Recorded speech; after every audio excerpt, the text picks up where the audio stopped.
longing to be thinner. That one wants to get the girl, and do I help him? Yes, indeed.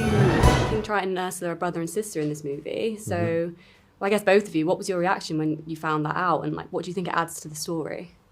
I think there's a very it's a family with some problems, that's for sure.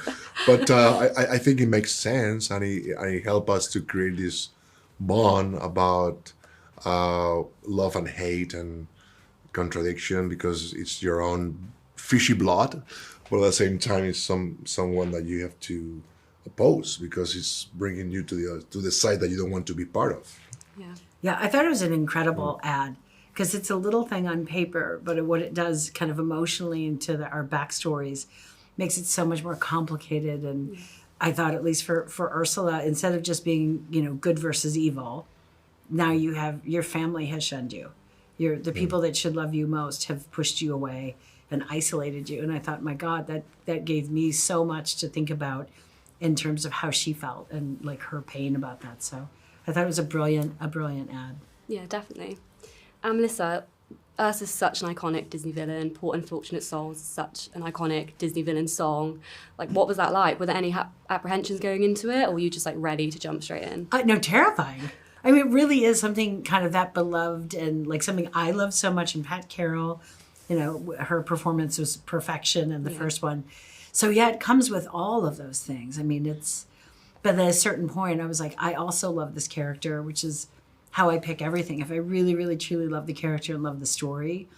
So at a certain point I was like, I have to put my nerves aside, forget about the big shoes I have to fill or big tentacles, and just kind of break it down like I always did. And by the time, we were shooting, she's so complicated and so deliciously fun, but also so damaged and broken that I had such a newfound compassion for her that I don't know, I felt lucky to be able to play her for sure. Yeah. You've both voiced animated characters for Disney before, with Luca and Soul.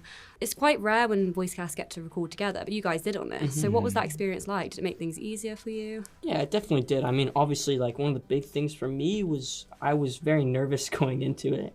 So I guess to kind of be on set with everyone who just makes you feel so comfortable really, really helps. Yeah, it was great. It was great. It was so much fun. So much more fun than being in a little studio room by yourself and actually getting to play off your actors and like have the scenes work rhythmically and getting to rehearse all the things you never get to do for animation. It was great. And Ariel sings with Sebastian a bit on Under the Sea, which she doesn't do in the animated version. Yeah. So why was that decision made? And did you like collaborate with Hallie and with that in person? My memory of it is that she just happened to be in the room while we were doing it, and Alan was like, "Why don't you just go in and improvise?" And I was like, "You traitor! Like, don't make me sing with her." But yeah, and immediately like she came and did like 2 little trills, and I was like, "Well, I'm done. We can stop now. Like, there's no reason for me to record anymore." Yeah, it worked well though. She's so brilliant. No, I mean, incredible. And Jacob, Flounder is such like a beloved Disney character and sidekick. Was there like a balance between making him your own and like paying homage to the original character? Yeah, I mean, I think the thing for me was obviously I wanted to make sure that it stayed true to the original, because I guess his character was pretty well done just because he was so loyal, and I guess like his whole character about his like anxieties, I guess, like he's really nervous all the time. Obviously I wanted to make sure that I portrayed that, but like we were talking about, just being with everyone on set, doing the scenes together, I mean, just because it was just different every time. Like, there was never a line that you would say the same. So I think it just made it really, I guess, dynamic, I guess. I don't know if that's the right word to use, but dynamic. I'll use that in the next interviews. But I think it definitely helped to be on set with everyone, to change it up a little bit. Yeah.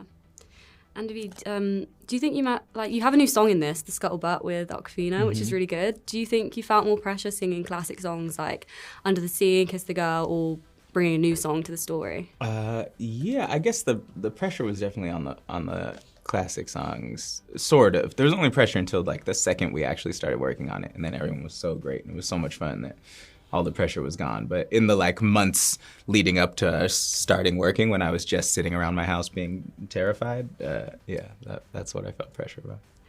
And there is a second Little Mermaid movie, Return to the Sea, which is really good. Ariel's the only Disney princess who's a mum as well. So would you guys be up for returning and doing that? Yeah. definitely. Is Flounder in that one? Yeah, He Sebastian is? Flounder in that one. But he's yeah. got to have like a family by then, right? I know, I don't think he does in that one. He's still Really? just, Still young? Yeah. Okay. Or maybe he does have a family. I'll have to watch it again, but yeah. Because obviously a few years have passed. Well, it'll have to be like quite far in the future because Ariel's pretty old, so Yeah. Allie would have to age, and she's pretty young. So Yeah, true. Yes, Yes to to both. everything. Yes to everything. I think Ursula has a great spin-off. Yeah. I mean, and I always show up there like, hey, for Christmas. Yeah. Since we're family. And Javier, you had a song cut from the film. I was just wondering if you could tell me what it was about, and are we going to hear it anytime Yeah, soon? it's called Impossible Child. It's an original song from Alan Menken and Luis-Manuel Miranda, and it's a beautiful song, kind of rock and roll style. And it will be on the extras when the movie comes out in the platform. And it's true that it would have kind of given away a little bit of the emotional journey that has to happen at the end of the story if the song was placed as he in the moment in the movie where it was supposed to be placed. Yeah. Well, I'm excited to hear it. And Melissa, you mentioned before, so you used to be a drag performer called Miss Y.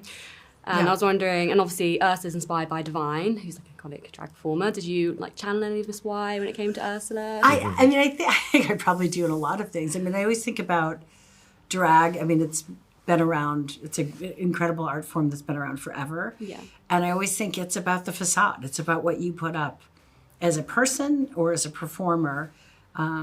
When I first started doing stand-up, I couldn't do it as myself. I was too nervous. But I could go on as Miss Y and huge wigs and costumes. And I could hide behind it, but it also gave me kind of the ability to like just let loose. And I think that's what Ursula is all about. She's fronting, it's the hair and the makeup and the bustier and the attitude, but Yeah. those are all also fronts for what she's hiding. And so, yeah, it was a little bit, it's definitely an ode to Divine in Yeah. my heart. Well, are there any other drag performers maybe that inspired you a little bit as well, or who inspire you in general? I mean, I there's so many that I've loved. I mean, Joey Aris, Varla, there's a million. Nina, that was just at the premiere Yeah, in I LA. saw that. I mean, there's a bigger than life. I'm here. I'm unapologetically in your face that I absolutely love about that. And I think it's my love letter to all drag queens, really. Yeah. And finally, what do you hope audiences are going to take away from this movie? I mean, I just hope people have a great time. I found it to be a really beautiful film and so much fun. And I hope that, I don't think there's any doubt that they'll take away how incredible Hallie is. Yeah. That's really like the most obvious takeaway. Is that she's brilliant. incredible. that was my answer too Yeah. about Hallie. I mean, just like I'm excited for everyone to go in and just see her performance. I think everyone's just gonna be blown away. Really, she just she delivers. Yeah.